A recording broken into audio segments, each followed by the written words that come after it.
Quais os argumentos de quem acredita que o 11 de setembro foi um autoataque? Por que os supostos áudios vazados dos passageiros desafortunados são questionados? A região onde foram erguidas as Torres Gêmeas já era marcada por tragédias muito antes daquele terrível dia? O que se sabe sobre a polêmica captura e posterior assassinato de Osama Bin Laden? Quem se beneficiou com toda essa trama sombria? A busca por justiça foi apenas uma desculpa para tomar o controle de áreas com acesso exclusivo ao petróleo? Para responder a essas e outras perguntas, vamos mergulhar neste especial sobre as Torres Gêmeas. A ideia deste relatório é contar a versão oficial e contrastá-la com as evidências que surgiram nos últimos anos. Apresentar todas as evidências para que vocês possam tirar suas próprias conclusões. Obviamente, este é um tema que tem muitas teorias circulando, muitos pontos de vista. Selecionamos algumas para este relato, mas certamente vocês têm outras também. E convido vocês a escrevê-las aqui embaixo e a contar seu ponto de vista, contar o que vocês pensam a respeito. Se vocês se interessam por esses temas, convido vocês também a escrever a palavra conspiração aqui embaixo nos comentários. Se tivermos mais de 500 pessoas escrevendo conspiração, vamos fazer uma segunda parte ou outro vídeo semelhante que vocês sugerirem. Lembramos que há vídeos exclusivos para membros do canal. Para se juntar, é só clicar no botão que diz Seja Membro aqui embaixo e vocês já vão ter acesso a todos esses vídeos. Vamos começar.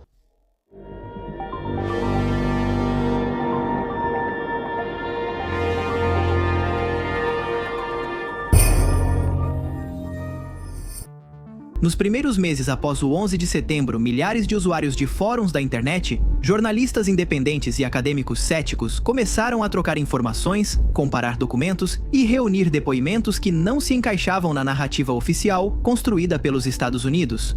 Assim surgiu o futuro Movimento pela Verdade sobre o 11 de setembro, uma comunidade diversa que questionava os relatórios oficiais e apresentava teorias alternativas. Entre os materiais mais influentes estava o documentário Loose Change, realizado por Dylan Avery.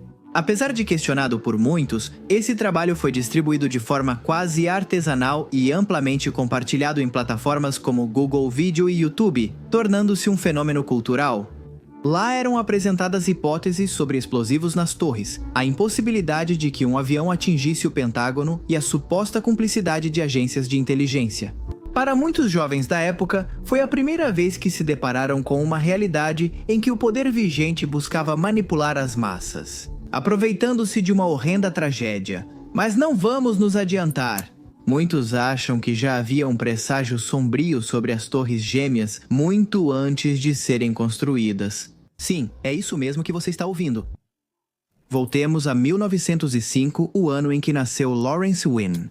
Um homem cujo destino, de forma indireta, se entrelaçaria com a origem desses dois símbolos do espírito norte-americano. Advogado milionário, filantropo e apaixonado por sua cidade natal, Nova York, Wynn também era proprietário do Empire State Building, um gigante que em breve veria sua supremacia ameaçada.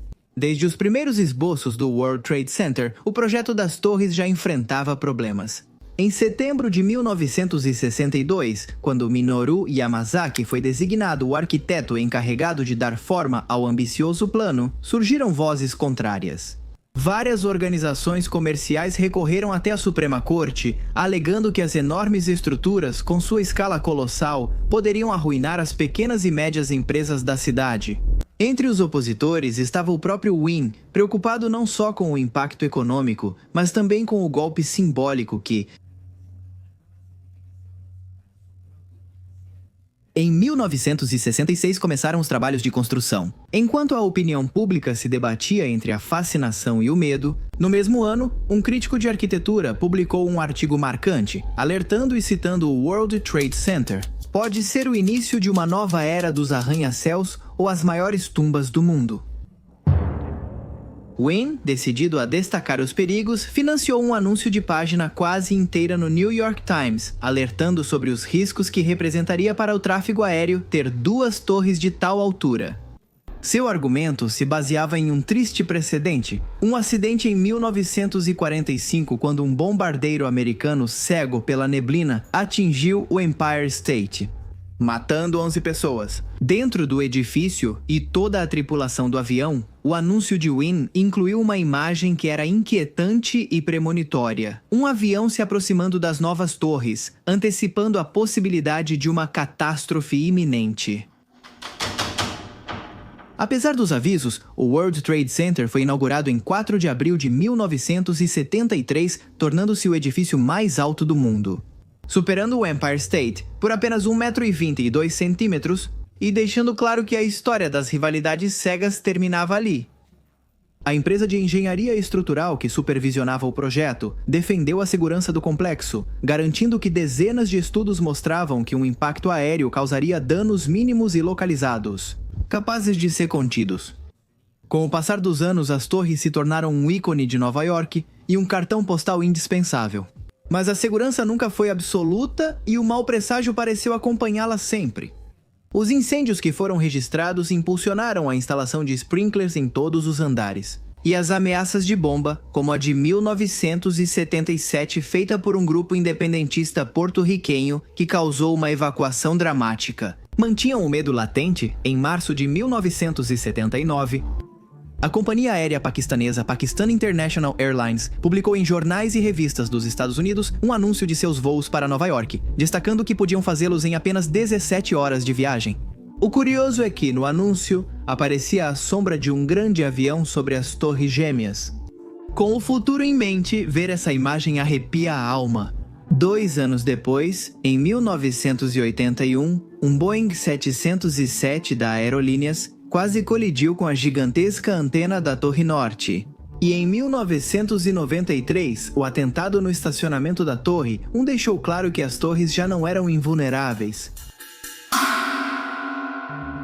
Finalmente, em 1999 teria início a chamada Operação Aviões, marcando o prelúdio da tragédia definitiva. O pior cenário que Lawrence Wynne havia imaginado décadas atrás finalmente se materializava.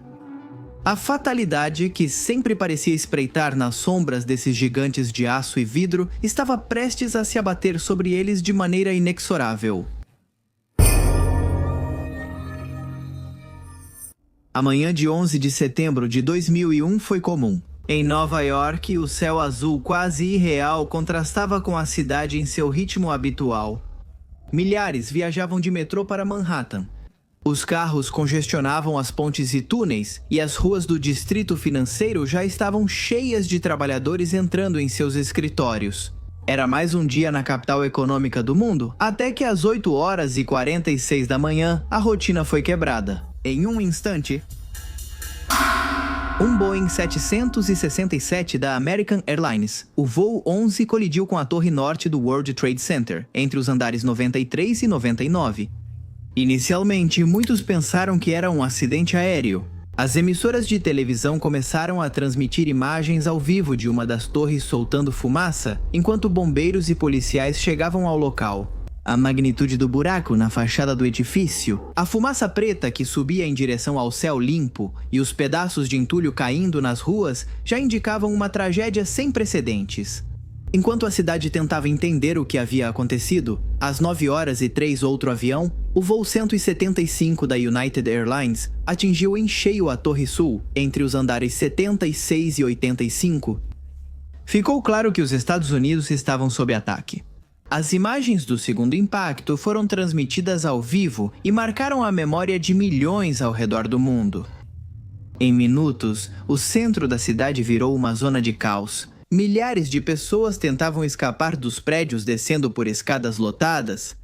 Enquanto isso, presos nos andares superiores ligavam desesperados para suas famílias ou pediam socorro ao 911. As chamas se espalhavam rapidamente e alguns dos que estavam presos foram obrigados a tomar a decisão mais desesperadora, se jogar no vazio. As imagens dessas pessoas caindo estão entre as mais chocantes daquele dia. Às 9h37, o voo 77 da American Airlines atingiu o Pentágono, sede do Departamento de Defesa em Washington. A capital política dos Estados Unidos também foi atingida, reforçando a sensação de que o país estava sendo alvo de um ataque coordenado e extremamente eficaz em grande escala. Minutos depois, às 9h59, a torre sul do World Trade Center desabou, desintegrando-se em questão de segundos em uma nuvem de poeira e destroços que cobriu completamente o sul de Manhattan. A queda da primeira torre deixou o mundo paralisado. As câmeras registraram a imagem impossível de um edifício com mais de 400 metros de altura desabando como se fosse uma construção de areia. Os socorristas que já estavam na área ficaram presos sob toneladas de aço e concreto. O alarme era geral. Gritos, sirenes e cinzas dominavam tudo. Às 10h03, um avião, o voo 93 da United Airlines, caiu em um campo na Pensilvânia.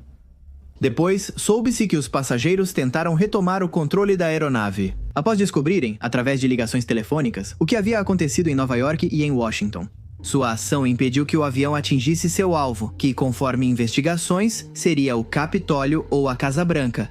Finalmente, às 10h28 da manhã, a Torre Norte, a primeira a ser atingida, também desabou. Em menos de 2 horas, aquelas 2 torres pelas quais tanto se lutou para que existissem, haviam desaparecido do horizonte.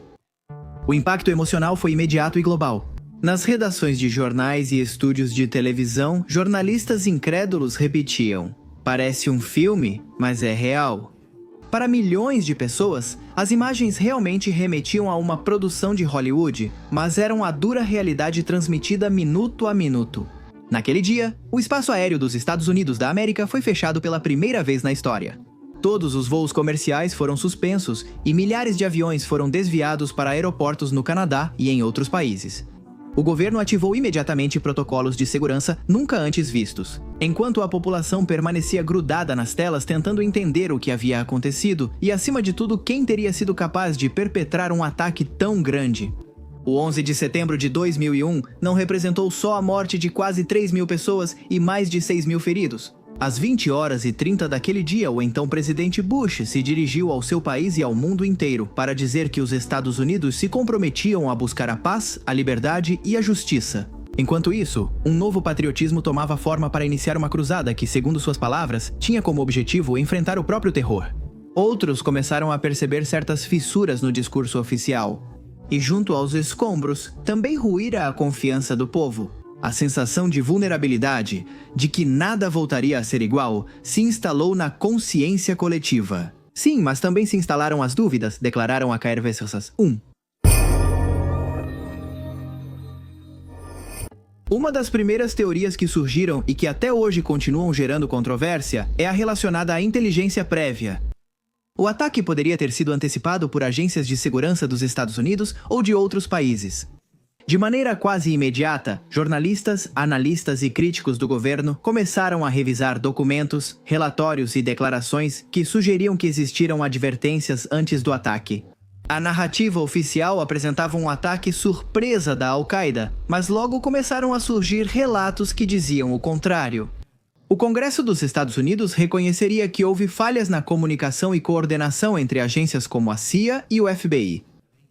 Depoimentos de ex-agentes apontaram que, meses antes do ataque, já havia sinais de que algo grande estava sendo preparado. Inclusive, foi revelado que alguns dos futuros sequestradores já estavam sob investigação, mas que os dados nunca foram compartilhados entre os órgãos. Essa desconexão levou à ideia de que o ataque não foi totalmente surpresa, mas uma catástrofe evitável.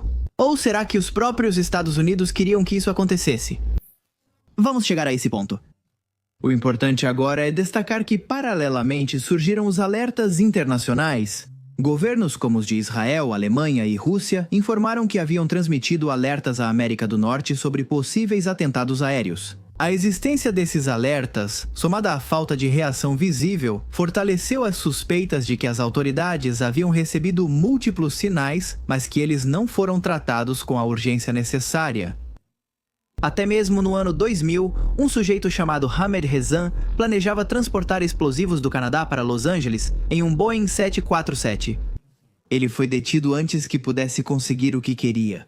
Isso mostrava que as agências de segurança já sabiam do interesse de terroristas em usar aviões comerciais para ataques em massa.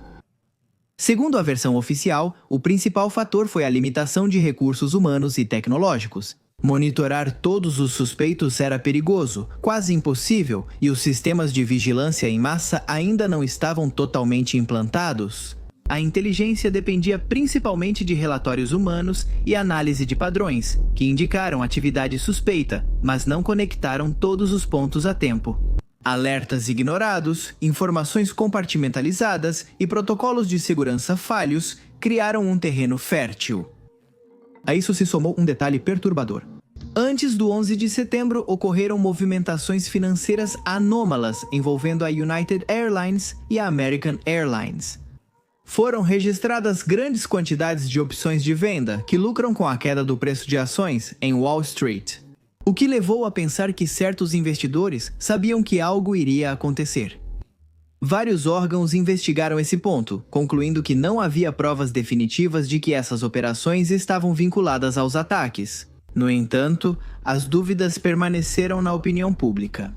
O eco de todas essas evidências alimentou uma das primeiras teorias que surgiram sobre o 11 de setembro, que o governo dos Estados Unidos, ou pelo menos uma facção dentro do Departamento de Inteligência, sabia que o atentado ia acontecer e permitiu que acontecesse para que servisse como desculpa para depois invadir o Oriente Médio. Segundo nenhum. Entre as várias teorias após o 11 de setembro, nenhuma gerou tanto debate quanto a que afirma que as Torres Gêmeas foram derrubadas não só pelo impacto dos aviões e incêndios, mas por uma demolição controlada e planejada.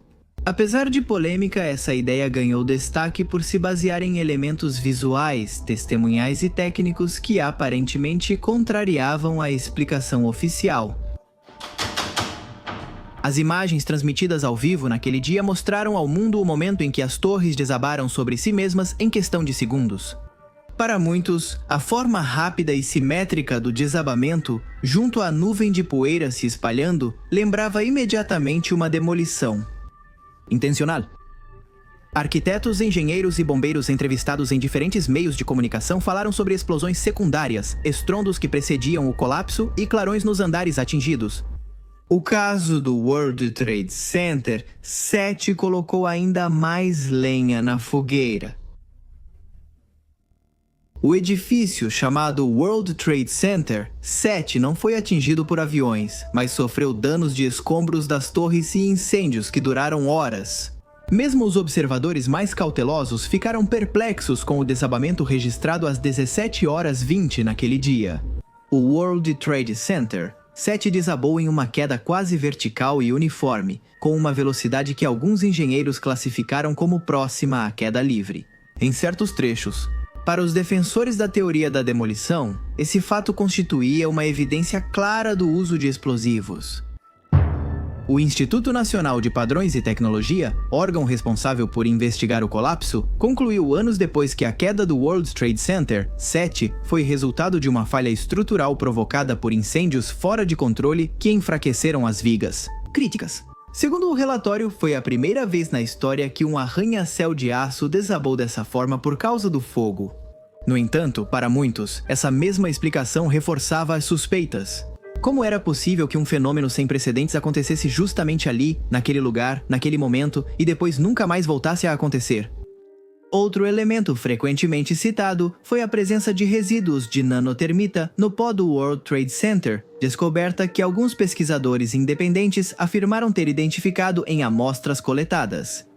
A nanotermita é um material altamente energético capaz de cortar aço, o que reforçava a hipótese de uma demolição planejada. Apegadas à sua versão, as autoridades descartaram tais afirmações, considerando-as erros de interpretação ou falta de rigor científico. O que, de uma forma ou de outra, o impacto da teoria da demolição controlada foi enorme. As imagens do desabamento, exibidas repetidamente, ainda alimentam essa suspeita. Para alguns, o que o mundo presenciou ao vivo não foi um ataque terrorista, mas sim um espetáculo cuidadosamente planejado para marcar um antes e um depois na história contemporânea. Por outro lado, a questão do ataque ao Pentágono também ocupa um lugar muito importante nessa teoria. Enquanto as câmeras mundiais focavam Nova York, outra notícia explodia nas televisões. Um avião atingiu o Pentágono, coração do aparato militar dos Estados Unidos da América. Segundo o relato oficial, o voo 77 da American Airlines, um Boeing 757, foi sequestrado e lançado contra o edifício, causando explosão e colapso parcial de uma seção. No entanto, desde o próprio dia da tragédia, dúvidas e teorias continuam gerando debates até hoje. Um dos pontos mais discutidos foi a magnitude do dano. As primeiras imagens mostravam um buraco relativamente pequeno na fachada do Pentágono, o que levou muitos a questionar como uma grande aeronave com envergadura acima de 38 metros conseguiu penetrar assim, sem vestígios claros de asas ou cauda. A falta desses destroços importantes da fuselagem no local também gerou suspeitas. Para alguns, era difícil entender como um avião tão grande podia sumir quase totalmente após o impacto. A explicação oficial sustentou que a força do impacto, combinada com o incêndio causado pelo combustível, teria pulverizado grande parte da estrutura. Mas, para os críticos, essa explicação não era convincente. A isso se somava a questão das gravações. Diferente de Nova York, onde câmeras gravaram os aviões atingindo as Torres Gêmeas, no Pentágono só divulgaram poucas imagens de câmeras de segurança externas. Os registros oficiais mostravam uma sequência muito breve e pouco nítida, na qual mal se podia distinguir uma silhueta antes da explosão. Essa falta de material gráfico alimentou especulações de que algo estava sendo ocultado. Durante anos, foi exigida a publicação de todas as gravações de segurança dos arredores. No entanto, a maioria desse material nunca foi liberada, aumentando as suspeitas. Outro aspecto que alimentou teorias alternativas foi a manobra atribuída ao sequestrador no comando, Hani Hanjour.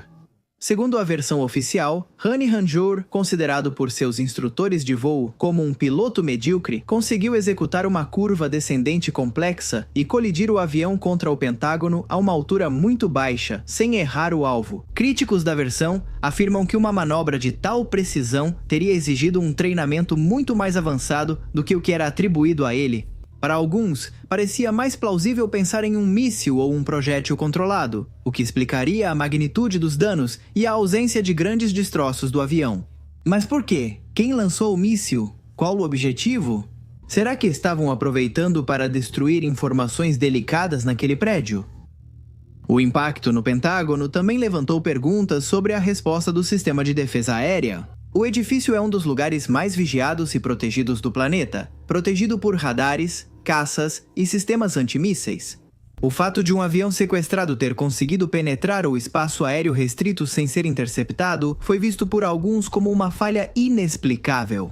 A versão oficial aponta o caos, a descoordenação entre agências e a surpresa como fatores determinantes. Mas para os céticos, aquilo parecia pouco menos que impossível. Por outro lado, quando ocorreram os ataques, a ala oeste do Pentágono, que foi o setor atingido, estava oportunamente em plena reforma e estava quase desocupada.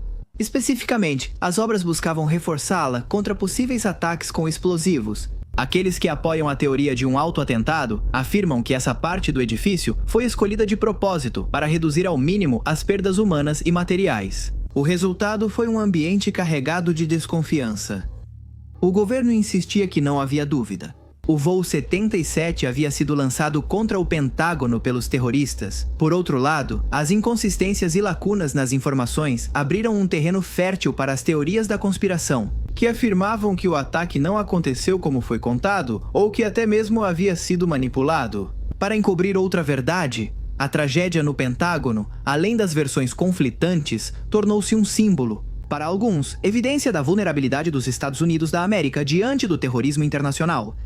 Para outros, no centro da suspeita de que a história oficial do 11 de setembro não estava completa.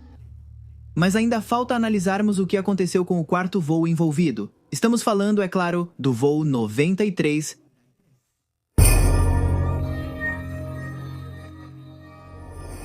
O voo 93 da United Airlines saiu de Newark para São Francisco. O 11 de setembro de 2001 representa um dos episódios mais dramáticos e analisados do ataque aos Estados Unidos. Enquanto os outros 3 aviões atingiram seus alvos, o voo 93 se tornou sinônimo de resistência e da capacidade dos passageiros de agir em circunstâncias extremas. Desde a decolagem, os passageiros enfrentaram um sequestro violento. Os terroristas, armados com facas e possivelmente explosivos simulados, tomaram o controle da cabine. Os depoimentos obtidos por meio de ligações telefônicas descrevem em detalhes como os sequestradores manobravam para isolar a tripulação e os passageiros, estabelecendo um controle que parecia absoluto. Alguns passageiros, cientes de que o avião seria usado como arma em Washington, começaram a planejar uma contraofensiva, provavelmente em direção ao Capitólio ou à Casa Branca. Entre os mais lembrados estão Top Beamer, Mark Bingham, Jeremy Glick e Tom Barnett, que lideraram a iniciativa de retomar o controle do avião. Durante ligações para familiares e companhias aéreas, relataram a situação e coordenaram ações com outros passageiros. As palavras de Top Beamer, "Let's roll", se tornaram um símbolo de coragem e ação diante da adversidade. A resistência dos passageiros se materializou em uma tentativa de invasão à cabine. Segundo a versão oficial, a luta levou os sequestradores a perderem o controle do avião, o que acabou resultando na queda do avião em um campo aberto em Shanksville, Pensilvânia, antes de atingir seu objetivo original. Esse desfecho, embora trágico, evitou uma catástrofe ainda maior na capital dos Estados Unidos. Os detalhes técnicos do voo foram exaustivamente analisados. A trajetória do avião, a velocidade de aproximação e o ângulo do impacto indicam que houve manobras deliberadas nos últimos minutos, o que reforça a versão de que os passageiros conseguiram interferir nos planos dos sequestradores. No entanto, algumas inconsistências nos registros de comunicação e nos depoimentos foram citadas por teóricos da conspiração, para sugerir que pode ter havido algum controle externo ou que os relatos foram ajustados para consolidar a narrativa heróica. E é aqui que surge uma teoria. E se o voo 93 foi derrubado por um míssil da Força Aérea dos Estados Unidos da América? E se toda essa história de motim a bordo foi contada com o objetivo de comover a população? Bem, é nesse ponto que entram as ligações das pessoas que estavam naquele avião. E aqui é onde há algo muito interessante para analisar. Um dos aspectos mais marcantes e estudados do 11 de setembro são as ligações dos passageiros dos aviões sequestrados. Essas ligações, feitas de telefones de bordo ou celulares durante o voo, registram os últimos momentos de quem sabia que não sobreviveria e também foram analisadas por diversos pesquisadores. Nos 4 voos envolvidos, foram registradas dezenas de ligações de passageiros que conseguiram se comunicar com familiares ou funcionários das companhias aéreas. As ligações serviram para compreender a sequência dos sequestros, identificar o número de terroristas e o tipo de armas utilizadas, além de transmitir a gravidade da situação.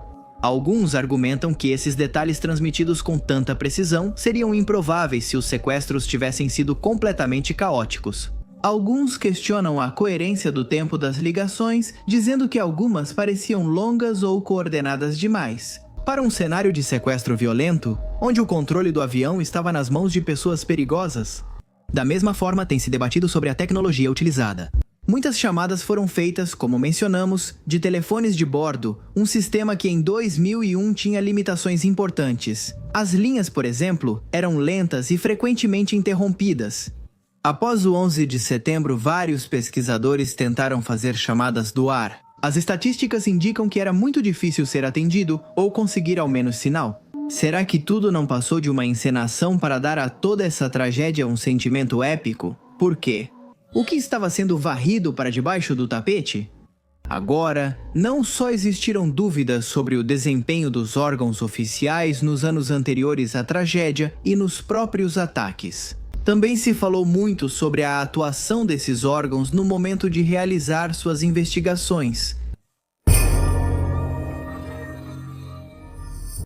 A comissão do 11 de setembro, criada em novembro de 2002, foi o órgão responsável por esclarecer o ocorrido. Desde o início, a comissão foi criticada. Primeiro, porque começou a trabalhar mais de um ano após os ataques. E segundo, porque era composta por membros com possíveis conflitos de interesse. O próprio presidente da comissão, Thomas Kean, reconheceu publicamente em 2004 que a comissão estava destinada ao fracasso. Essa declaração se tornou um argumento poderoso para os céticos. Uma crítica frequente é que a comissão omitiu detalhes importantes. Por exemplo, Pouco se falou das várias falhas de segurança aérea daquele dia. Nem foi explicado de forma convincente como foi possível que 4 aviões comerciais sequestrados voassem por quase 2 horas no espaço aéreo dos Estados Unidos sem serem interceptados pela Força Aérea. A explicação oficial recorreu novamente ao fator surpresa e à confusão, mas para os críticos isso foi uma justificativa insuficiente, especialmente considerando os protocolos existentes. A questão dos vídeos e provas confiscadas também tem sido central. O FBI recolheu rapidamente dezenas de gravações de câmeras de segurança próximas ao Pentágono e a outros locais-chave, mas apenas algumas foram divulgadas ao público. O sigilo do governo com esse material só fez aumentar as suspeitas. Outro elemento chamativo é o dos exercícios militares e simulações que estavam ocorrendo na manhã de 11 de setembro. Naquele dia, o Comando de Defesa Aeroespacial da América do Norte realizava exercícios que simulavam sequestros de aviões. Para alguns, isso justificaria a confusão dos controladores e o atraso na resposta. Para outros, no entanto, foi uma coincidência perfeita demais. Uma distração que permitiu que os ataques fossem executados com mais facilidade. Até mesmo o financiamento dos próprios ataques ainda é um tema envolto em sombras. Apesar de identificar que os sequestradores eram majoritariamente sauditas, a comissão não investigou a fundo possíveis ligações financeiras entre a família Bin Laden, autoridades sauditas e setores do poder dos Estados Unidos da América. As 28 páginas classificadas do relatório oficial, que só foram parcialmente desclassificadas em 2016, mostraram que existiam conexões que nunca foram exploradas em profundidade. Sobre elas vamos nos aprofundar em breve. No geral, todas essas irregularidades geraram a sensação de que o governo não buscava esclarecer o que aconteceu, mas sim controlar a narrativa e fechar rapidamente a ferida. E essa percepção, mais do que as provas técnicas, foi o que consolidou a ideia de que o 11 de setembro poderia ter sido algo muito mais complexo do que um ataque externo. Além de tudo isso, quando se analisa a hipótese de uma operação de falsa bandeira, o núcleo da discussão se concentra nos possíveis motivos. Ou seja, que razões o governo dos Estados Unidos, ou pelo menos uma facção dentro dele, teria para permitir que algo assim acontecesse. A resposta para tudo isso, para os teóricos das conspirações, é a soma dos elementos geopolíticos, sociais e econômicos que surgiram após a tragédia. E é assim que nossa história retorna ao começo. Como? Vamos conhecer o projeto para o Novo Século Americano, criado em 1997 por intelectuais e políticos neoconservadores. Entre eles havia pessoas que depois ocuparam cargos importantes no governo George W. Bush. O texto destacava a necessidade dos Estados Unidos reafirmarem sua liderança global, o que incluía o controle estratégico de regiões ricas em recursos, como o Oriente Médio. Reconheciam, porém, que para isso seria preciso um catalisador, um evento catastrófico e transformador, como um novo Pearl Harbor. Interessante, não é? Sobretudo se sabemos que o resultado imediato dos ataques às Torres Gêmeas foi, de fato, a guerra no Afeganistão. Apenas um mês após os desabamentos, os Estados Unidos lançaram a Operação Liberdade Duradoura, com o objetivo declarado de desmantelar a Al-Qaeda e derrubar o regime talibã que lhes dava abrigo. Mas muitos analistas afirmam que o Afeganistão também oferecia um ponto de controle estratégico na Ásia Central, além de projetos energéticos relacionados a oleodutos. Pouco depois, em 2003 ocorreu a invasão do Iraque, justificada pela suposta posse de armas de destruição em massa por parte de Saddam Hussein e sua relação com o terrorismo. Nenhuma dessas armas foi encontrada. Os Estados Unidos então alegaram que a razão da invasão era a existência de informações dos serviços de inteligência que permitiam supor que Saddam Hussein mantinha relações secretas com a Al-Qaeda. Relatórios recentes indicam que nunca houve tal relação. A queda do regime iraquiano permitiu aos Estados Unidos se posicionarem em uma zona-chave para o fornecimento de petróleo. Na visão conspiratória, o 11 de setembro facilitou guerras que, sem um choque tão forte, enfrentariam mais resistência da opinião pública e do Congresso. Muito pelo contrário, foram milhões de americanos que comemoraram as mortes naquelas terras, certos de que estavam presenciando um ato de justiça. O impacto não foi apenas internacional. Dentro do próprio território americano, os atentados serviram como justificativa para uma transformação profunda da sociedade. Em 2001, a Lei Patriota dos Estados Unidos da América foi aprovada, dando ao governo poder inédito para vigiar cidadãos, intervir comunicações, deter suspeitos sem acusação e expandir os poderes das agências de inteligência. A necessidade de proteger o país contra novos ataques se tornou o argumento central de... Para muitos críticos, esse foi um dos objetivos fundamentais: instaurar um estado de vigilância permanente. No âmbito econômico também houve benefícios. A indústria armamentista experimentou um crescimento acelerado, já que as guerras no Afeganistão e no Iraque demandaram enormes recursos militares. Empresas ligadas ao setor energético e de reconstrução, como a Halliburton, antiga companhia do vice-presidente Dick Cheney, receberam contratos multimilionários nas zonas de conflito. Essas conexões alimentaram a suspeita de que por trás da tragédia havia uma rede de interesses empresariais. Nesse sentido, a hipótese do autoatentado não se limita a uma explicação técnica sobre como as torres caíram, mas se insere em um mapa de poder. Uma elite política, militar e econômica que teria usado o 11 de setembro como ferramenta para reconfigurar a ordem mundial, impulsionar guerras, enriquecer corporações próximas aos altos comandos e estabelecer um modelo de ultracontrole interno que ainda hoje persiste. Portanto, sob esse ponto de vista, a tragédia não foi um fim em si. Os milhares de mortos e a dor incalculável se tornam, na leitura conspiratória, o preço pago para consolidar um novo paradigma de dominação. Para entender isso completamente, precisamos voltar ainda mais e analisar várias das ambições dos Estados Unidos. Estados Unidos e o petróleo.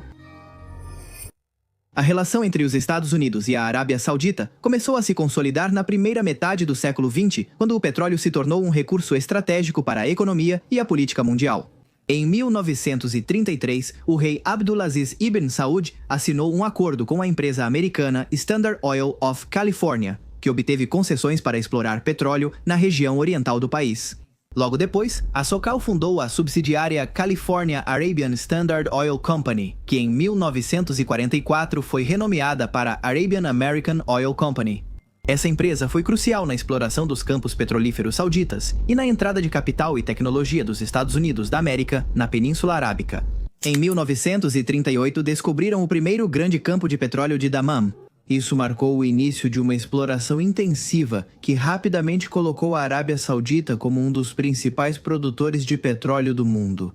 Durante a Segunda Guerra Mundial, a importância estratégica do petróleo saudita ficou evidente. Em 1945, o presidente Franklin D. Roosevelt se reuniu com o rei Abdul Aziz a bordo do United States Ship Quincy, no Canal de Suez, selando um acordo tácito.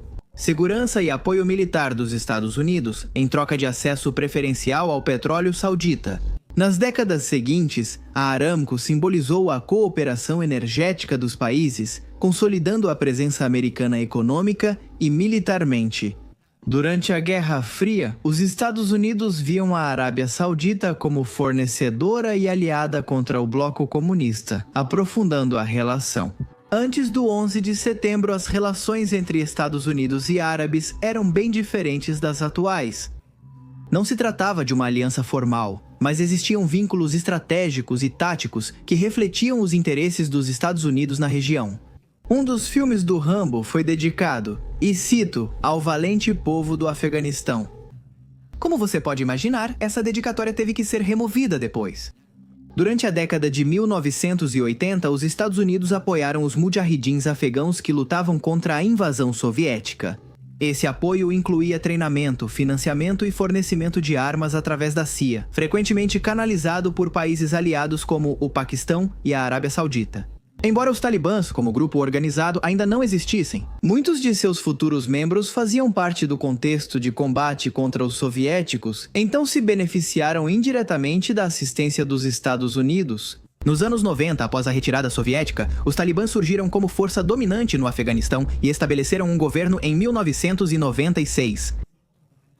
Os Estados Unidos, naquela época, não reconheciam oficialmente os talibãs, mas mantinham relações limitadas em nível de diplomacia informal e contatos com intermediários. A política dos Estados Unidos estava centrada em conter a influência do Irã e controlar o tráfico de drogas e o extremismo regional. Durante esse período, os talibãs eram vistos como um instrumento de relativa estabilidade em um país devastado por anos de guerra civil.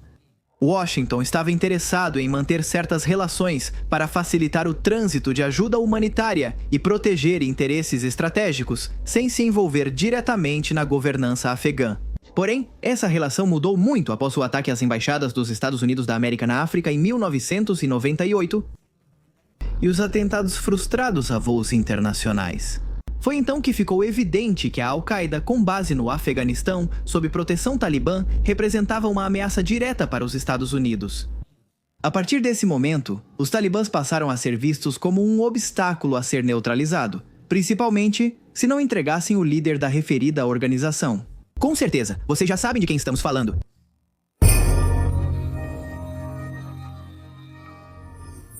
Osama Bin Laden é a principal figura do 11 de setembro e também um dos mais controversos e cercados de teorias. Como líder da Al-Qaeda, ele virou o inimigo público número 1 dos Estados Unidos da América, mas sua história é marcada por lacunas, contradições e relatos que alimentam a especulação. Osama Bin Laden nasceu em 1957 em Riad, Arábia Saudita. Ele era um dos 54 filhos do Sheikh Mohammed Bin Laden, engenheiro e arquiteto, segundo algumas fontes. Simples camponês, segundo outros. O que está claro sobre o pai de Osama é que ele fez uma fortuna colossal graças às suas relações com a família real saudita, que lhe encomendou inúmeras obras públicas, todas ligadas à construção de bases para os americanos, que vinham naquela época para se abastecer de petróleo. Osama teve uma infância e juventude cheia de privilégios. Ele desfrutou de uma ótima educação e passava seus dias convivendo com os filhos dos príncipes sauditas. Aos 13 anos, seu pai morreu em acidente de helicóptero e ele herdou 80 milhões de dólares.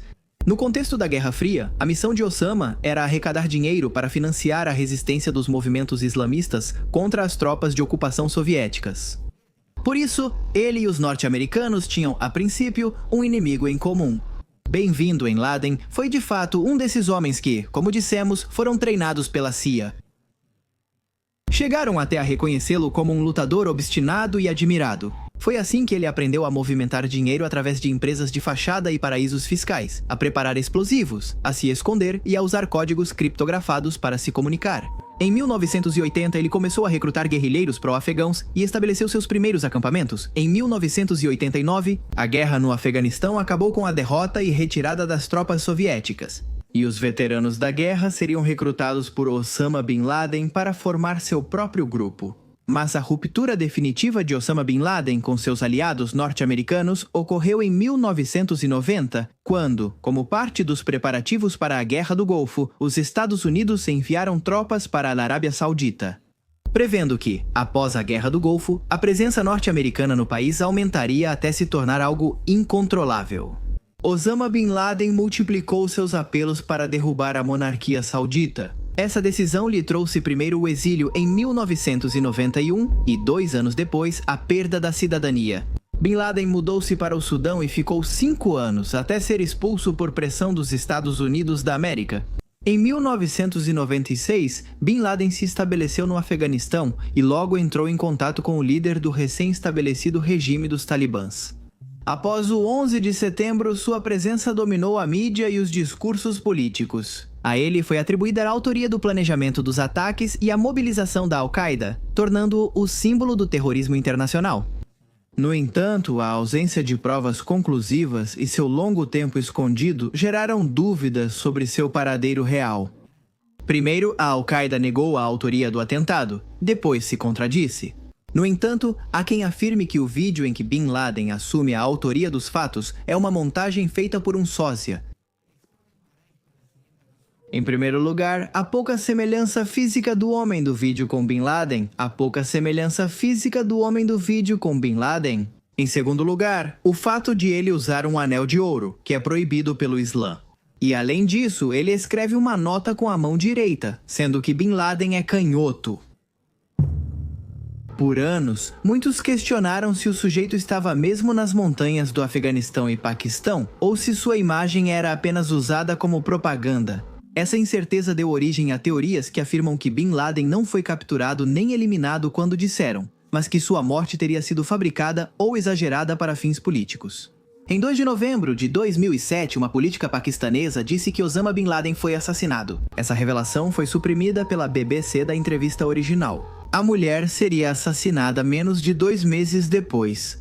Em 31 de janeiro de 2010, os jornais El País e El Tiempo publicaram uma entrevista com o sultão Tarar, braço direito do Talibã Mullah Omar, na qual afirma que Bin Laden morreu de um câncer no rim entre maio e junho de 2002.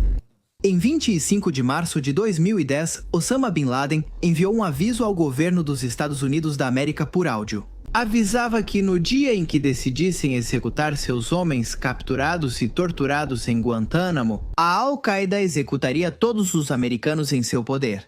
Segundo membros do Serviço de Inteligência dos Estados Unidos da América, a gravação era autêntica.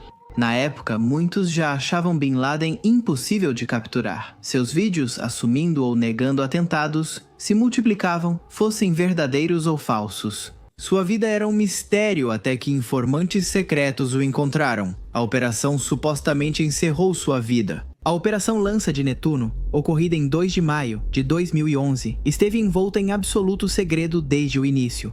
Um comando das Forças Especiais dos Estados Unidos, os Navy Sea, Air and Land S, do Grupo Sea, Air and Land Team 6, entrou na residência onde se acreditava que Bin Laden estava escondido. Segundo o relato oficial, após um breve confronto, o líder foi abatido e seu corpo transportado para um porta-aviões, onde foi realizado um enterro no mar. Segundo os protocolos civis, apesar dos detalhes oficiais, vários aspectos da operação geraram controvérsia. Alguns questionam a ausência de fotografias públicas do cadáver, argumentando que essa falta de evidência tangível permite manter a dúvida sobre sua morte. Outros apontam contradições nos relatórios iniciais, como a descrição de sua resistência, a rota de evacuação e o tempo que a operação levou, a velocidade da divulgação mundial de sua morte e a certeza na descrição dos fatos. Também alimentaram a suspeita de que a narrativa oficial foi cuidadosamente construída para encerrar um capítulo incômodo. Além disso, a morte de Bin Laden ocorreu em um momento politicamente sensível para o governo Barack Obama, que buscava consolidar sua liderança no primeiro mandato. Para os conspiracionistas, essa operação teve um certo componente simbólico, transformando a captura em um evento de consumo midiático global.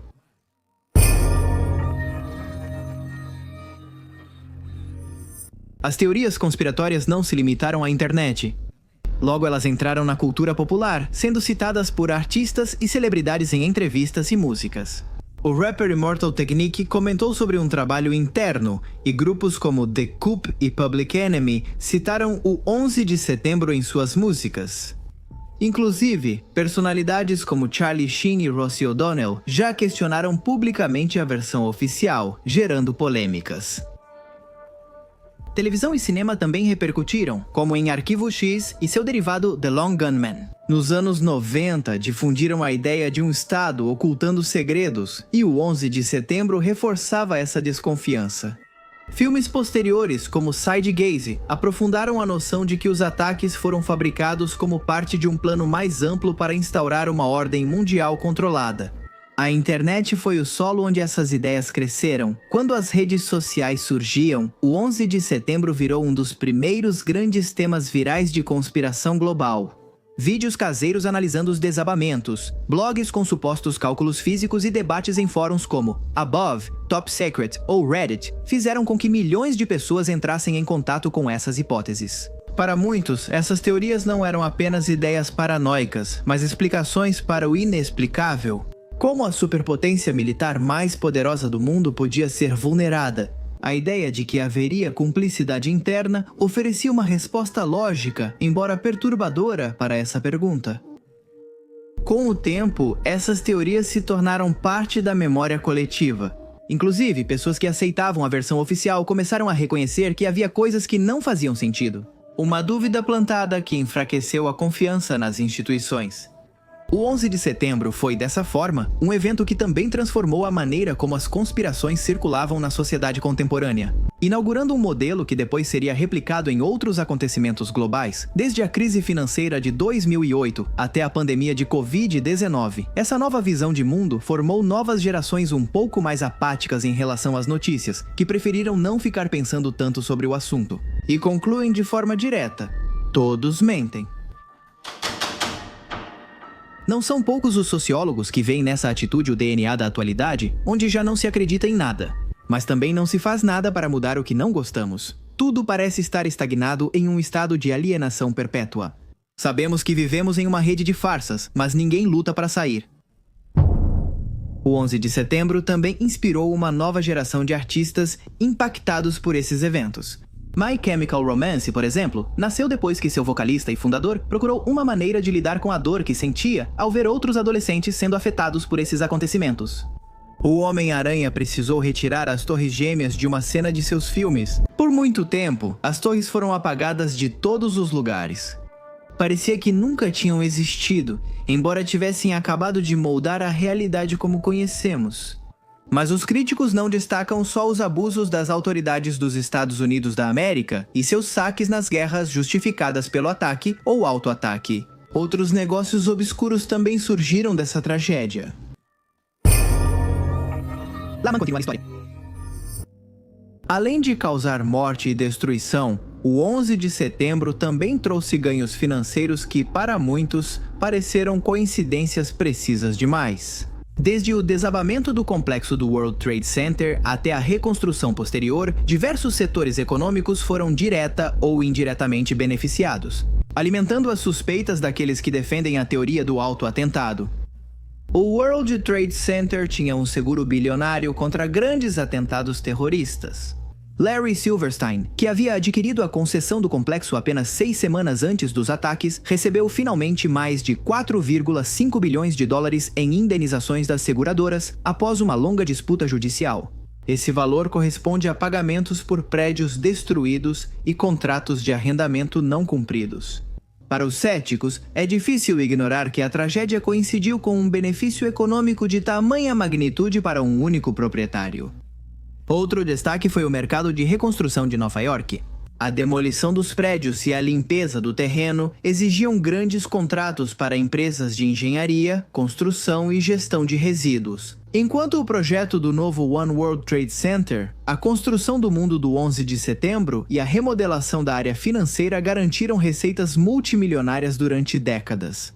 Para quem apoia as teorias do autoatentado, isso tudo parece um padrão. A tragédia gerou oportunidades econômicas que de outra forma não teriam existido, beneficiando atores privados e o próprio governo em termos de investimento estratégico.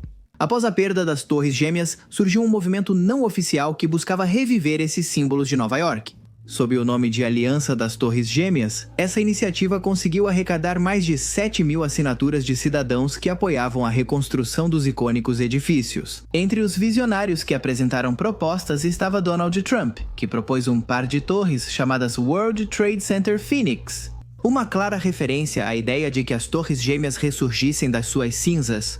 O design desses novos gêmeos buscava manter a silhueta característica dos originais, embora com maior altura. Segurança reforçada e janelas maiores, equilibrando homenagem e modernidade. Apesar do entusiasmo inicial, essas ideias não prosperaram. Em 2003, a Corporação de Desenvolvimento do Baixo Manhattan realizou um concurso para definir o destino do local. A primeira rodada, conhecida como Conceitos de Design Preliminar, foi amplamente rejeitada pelo público, o que obrigou a convocar um segundo concurso, mais aberto, em dezembro de 2002. Nessa ocasião, o projeto de Daniel Libeskind foi finalmente selecionado, marcando o caminho para a reconstrução. O projeto culminou com a construção do One World Trade Center, inicialmente chamado de Torre da Liberdade. Esse arranha-céu tornou-se o mais alto do hemisfério ocidental e, em agosto de 2022, era o 7º mais alto do mundo. No entanto, a escolha do design não esteve isenta de polêmica. O ex-governador de Nova York, George Pataki, foi acusado de influenciar o processo para favorecer um amigo próximo. Isso gerou críticas sobre a transparência do concurso e a possível manipulação política. A base da torre, fortificada e com rígida segurança, também gerou debate. Para críticos como Deroy de Murdoch, da National Review, a estrutura sólida e austera refletia mais medo que liberdade, levando-os a apelidá-la com ironia de Torre do Medo, em contraste com o simbolismo esperançoso de seu nome original. Em maio de 2011, um novo escândalo surgiu após publicações no site do Departamento Financeiro de Nova York. Plantas detalhadas dos andares da torre. Os cidadãos das áreas vizinhas expressaram preocupação sobre o possível uso dessas informações para futuros ataques terroristas. O novo chefe do Departamento de Polícia de Nova York, Ray Kelly, alertou ao classificar o One World Trade Center como o principal alvo terrorista do país. Apesar de seu simbolismo e modernidade, a torre seguia vulnerável e lembrava os riscos ainda presentes na cidade. A descoberta mais relevante sobre as Torres Gêmeas foi a identificação de 3 vítimas dos atentados de 11 de setembro de 2001, anunciadas em agosto de 2025, devido aos avanços no sequenciamento de DNA. As autoridades identificaram os restos de Ryan Fitzgerald, Barbara Keating e uma terceira pessoa, cujo nome permanece em sigilo. Esses avanços permitem dar um desfecho para as famílias, apesar de ainda restarem cerca de 1.100 vítimas não identificadas na Zona Zero. Os Estados Unidos da América ficaram no Afeganistão por 19 anos, 10 meses e 23 dias. Terminou em 30 de agosto de 2021. Os talibãs não demoraram a voltar ao poder, mas essa é outra história. No meio disso, houve controvérsias pelo ouro roubado dos bancos centrais e pela quantidade de vítimas. Homens, mulheres e crianças que foram assassinados e perderam tudo. Soldados de ambos os lados foram usados como carne de canhão para executar um plano tão eficaz quanto inescrupuloso. Então, as Torres Gêmeas seriam um tributo que os poderes dos Estados Unidos decidiram fazer para poder executar sua jogada mestre? Foi um ataque planejado por eles mesmos, ou eles apenas deixaram que o ataque acontecesse sem interferir e facilitando as coisas? Ambos os cenários são assustadores. Estamos falando de um governo mentindo, sim, mas também estamos falando de um governo entregando a vida de seus cidadãos. O que vocês acham? Autoataque ou devemos acreditar na versão oficial? De qualquer forma, hoje o 11 de setembro é um símbolo duplo que, no fim das contas, aponta para uma única conclusão. Se não for controlada, a ambição humana vai deixar o mundo nas mais tristes ruínas.